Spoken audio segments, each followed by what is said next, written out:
Hello YouTube viewers, thank you so much for tuning in, and today I would like to share with you the top floor of a wooden handmade house that my hubby made for me a very long time ago. It actually was my first dollhouse. So this is the top floor.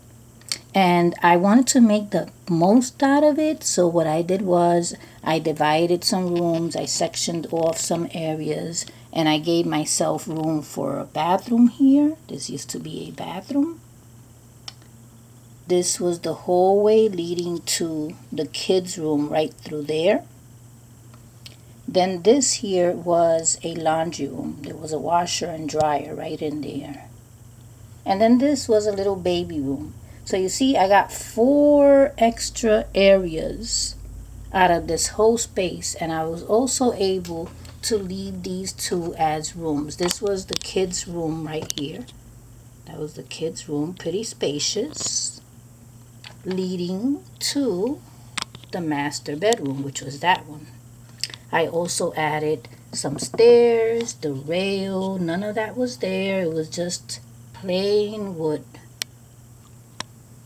So I was using all this space here as storage for my spare miniatures, for my extra miniatures. So they were all bunched up in there, and I decided to just remove them and give this house a total new look. So I have to work on it. This is going to be a future project, but it'll be soon. I won't make it wait too long.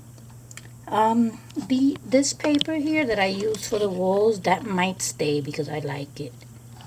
Other than that, what I will change up would be these rooms here as far as flooring and walls. But this will stay the same and that will stay the same. So this is the wooden house. Now this is the top floor. The first floor is another story. I'll share that with you at another time. So stay tuned because I will make a lot of changes in here. Being that it was my first house, I went with the ideas that I had at that time. But as time has gone on, I'm more experienced and I have other ideas as far as wallpaper and flooring. So stay tuned. It's gonna be a nice creation in here. I hope that you enjoy it, and thank you so much for watching.